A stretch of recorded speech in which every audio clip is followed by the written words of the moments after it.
அஸ்ஸலாமு அலைக்கும். Welcome to relax சமையல். இன்னைக்கு நம்ம சேனல்ல ரொம்ப சூப்பரான ஒரு ரெசிபி தான் பார்க்க போறோம். டீக்கடை கஜடா எப்படி செய்யறதுன்னு பார்க்கலாம். இந்த கஜடாக்கு ஒவ்வொரு ஊர்லயும் ஒவ்வொரு பேர் சொல்லுவாங்க. சில ஊர்களில் வெட்டு கேக்குன்னு சொல்லுவாங்க, சில ஊர்ல கேக்குன்னு சொல்லுவாங்க, சில ஊர்ல கஜடான்னு சொல்லுவாங்க.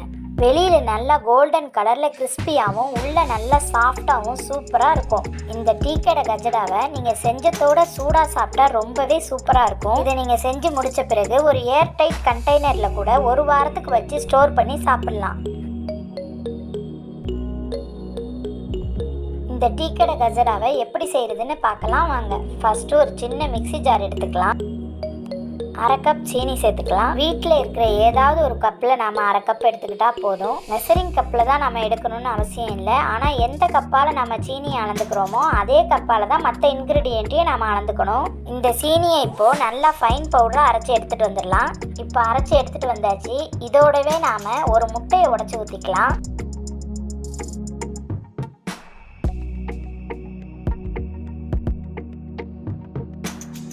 இதையும் நல்லா சேர்த்து அரைச்சி எடுத்துகிட்டு வந்துடலாம்.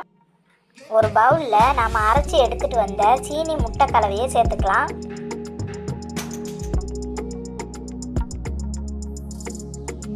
மிக்ஸி ஜாரில் இருக்கிற மீதியை ஒரு 3 டேபிள் ஸ்பூன் அளவு தண்ணி ஊற்றி கழுவி ஊற்றிக்கலாம். ரொம்ப அதிகமாக தண்ணி சேர்த்துட வேண்டாம். ஒரு 3 டேபிள் ஸ்பூன் அளவு இருந்தால் போதும்.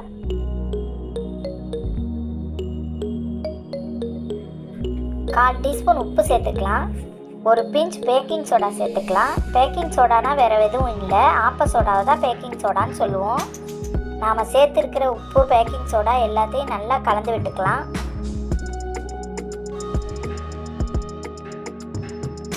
ரெண்டு டேபிள் ஸ்பூன் அளவு வறுத்த ரவா சேர்த்துக்கலாம். ரவா பேக்கிங்கில் எப்போதுமே வறுத்ததுன்னு தான் போட்டிருப்பாங்க. ஆனால் நம்ம எப்போதுமே அதை இன்னும் கொஞ்சம் வறுத்து சேர்க்குறது தான் நல்லது.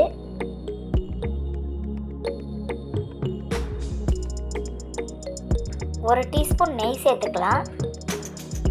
நீங்கள் நெய்க்கு பதிலாக ஆயில் கூட சேர்த்துக்கலாம். ஆனால் நீங்கள் நெய் சேர்த்திங்கன்னா நல்ல மணமாக இருக்கும்.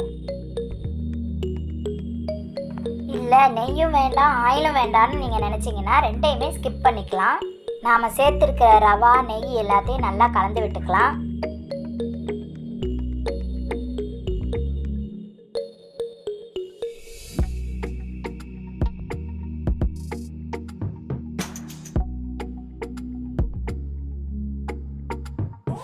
இப்போது நாம் எந்த கப்பால் சீனி எடுத்தோமோ அதே கப்பாலேயே ஒரு கப் மைதா சேர்த்துக்கலாம். உங்களுக்கு மைதா மாவு சேர்க்கறது பிடிக்கலைன்னா கோதுமை மாவு சேர்த்து கூட நீங்கள் செய்யலாம்.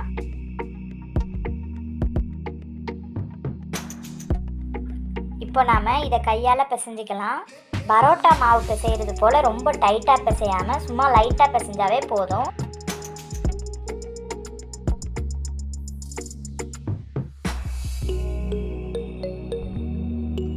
இதில் நாம் தண்ணி எதுவும் எக்ஸ்ட்ரா சேர்க்க வேணாம். அதில் இருக்கிற தண்ணியே போதும். உள்ளங்கையால் ரொம்ப அழுத்தம் கொடுத்து பிசையாமல் லைட்டாக விரல்களாலேயே நாம் பிசைஞ்சிட்டு தான் போதும்.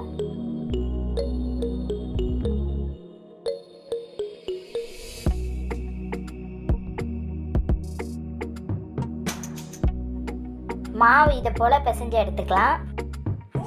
இந்த மாவை ஒரு அரை மணி நேரம் மூடி போட்டு மூடி அப்படியே ஒரு ஓரமாக வச்சிடலாம். இப்போ அரை மணி நேரம் ஆயிடுச்சு. இப்போ திறந்து பார்க்கலாம். பாருங்கள் மாவு எவ்வளோ சாஃப்டாக இருக்குன்னு. நாம் மாவு பிசையும் போது எவ்வளோ கம்மியாக இருந்தது. பேக்கிங் சோடா சேர்த்துருக்கிறனால ஒரு அரை மணி நேரம் ஊற வச்ச பிறகு எவ்வளோ மாவு அதிகமாக இருக்குது பாருங்கள். மாவு கையில் ஒட்டாமல் இருக்கிறதுக்காக கொஞ்சமாக ஆயில் அப்ளை பண்ணிக்கலாம். ஒரு பெரிய லெமன் சைஸில் உருண்டை பிடிச்சிக்கலாம். ரொம்ப அழுத்தம் கொடுத்து உருண்டை பிடிக்க வேண்டாம், லைட்டாகவே நம்ம பிடிச்சிக்கலாம். அடுப்பில் ஒரு கடாய் வச்சு இதை பொரிச்சு எடுக்கிற அளவுக்கு ஆயில் சேர்த்துக்கலாம். ஆயில் நல்லா ஹீட் ஆகிற வரையும் அடுப்பு நல்லா ஹை ஃப்ளேமில் இருக்கட்டும். இந்த உருண்டையை நாம் சேர்க்கும்போது அடுப்பை லோ ஃப்ளேமில் வச்சுக்கணும்.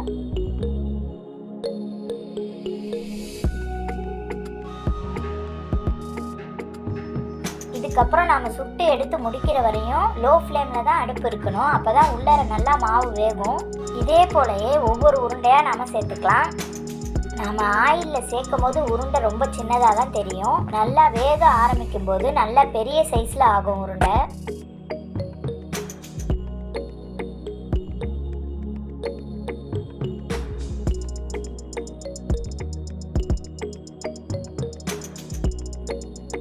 5 மினிட்ஸ் கொஞ்சம் வெந்த பிறகு இதை நாம் திருப்பி போட்டுக்கலாம்.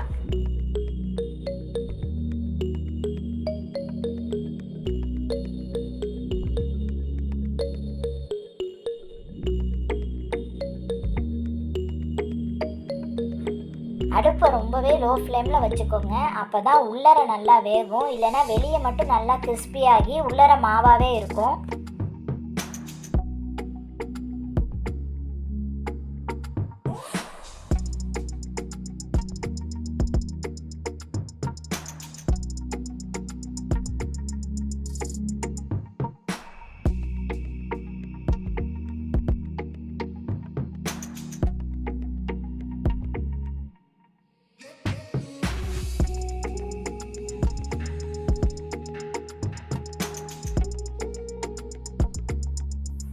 இப்போவே நல்லா வெடித்து வந்திருக்கு பாருங்கள்.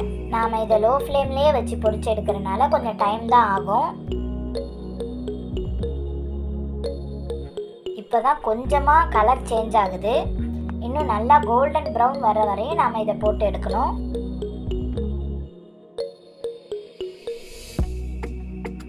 இப்போ நல்லா கோல்டன் ப்ரௌன் கலரில் ஆயிடுச்சு. இப்போ ஒவ்வொன்றா எடுத்துடலாம். எடுத்து வேறொரு பிளேட்டுக்கு மாற்றிக்கலாம். நாம் மாவை வெறும் ரவுண்டாக தான் போட்டோம். இப்போ பாருங்கள் நல்லா வெடித்து நல்லா முருகி வந்திருக்கு. இந்த ஸ்டேஜில் நாம் எடுத்துடலாம்.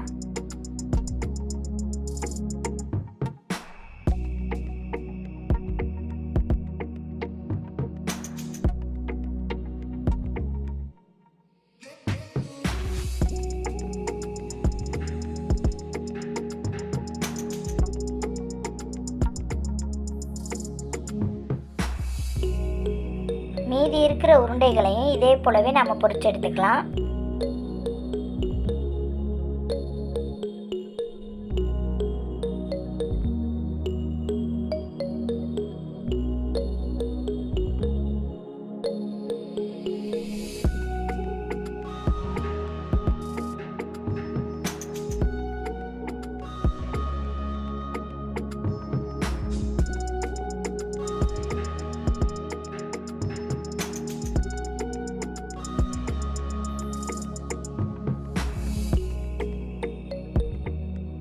இப்போ எல்லாத்தையும் பொரிச்சு எடுத்தாச்சு.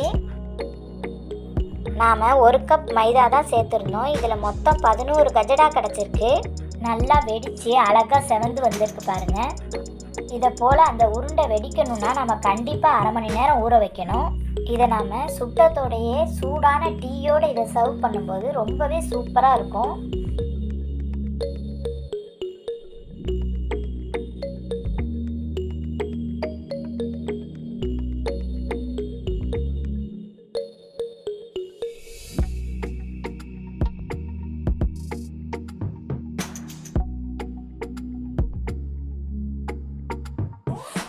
நம்ம சேனல் ரிலாக்ஸ் சமையலை நீங்கள் இதுதான் ஃபஸ்ட் டைம் பார்க்குறீங்கன்னா கீழே இருக்கிற ரெட் கலர் சப்ஸ்கிரைப் பட்டனை கிளிக் பண்ணி பக்கத்தில் இருக்க பெல் பட்டனை கிளிக் பண்ணி ஆளுங்கிற ஆப்ஷனை கிளிக் பண்ணிக்கோங்க. அப்போ தான் நான் போடுற வீடியோஸ் உங்களுக்கு உடனுக்குடன் உங்கள் மொபைலுக்கு நோட்டிஃபிகேஷனாக வரும். நீங்களும் என்னோட வீடியோவை மிஸ் பண்ணாமல் பார்க்கலாம். நல்லா கோல்டன் ப்ரௌனாக நல்லா வெளியில் கிறிஸ்பியாகவும் உள்ளர நல்லா சாஃப்டாகவும் வெந்திருக்கு பாருங்கள். உள்ளர மாவு இல்லாமல் நல்லா வெந்திருக்கு. இதே போல் பர்ஃபெக்டாக வரணும்னா நீங்களும் நான் செஞ்சது போலவே செஞ்சு வீட்டில் எல்லாரையும் அசத்துங்க. இது அப்படியே நாம் டீ கடையில் வாங்குற கஜடா போலவே தான் டேஸ்ட்டில் இருக்கும். இது நீங்கள் வீட்டில் தான் செஞ்சீங்கன்னு யாருமே நம்ப மாட்டாங்க. இது சாப்பிட்றதுக்கு ரொம்பவே டேஸ்ட்டாக இருந்தது. இந்த வீடியோ உங்களுக்கு பிடிச்சிருந்ததுன்னா உங்கள் ஃப்ரெண்ட்ஸ் அண்ட் ரிலேட்டிவ்ஸ்க்கு ஷேர் பண்ணி விடுங்க. இதே போல் வேறொரு நல்ல வீடியோவில் உங்களை நான் சந்திக்கிறேன். தேங்க்யூ.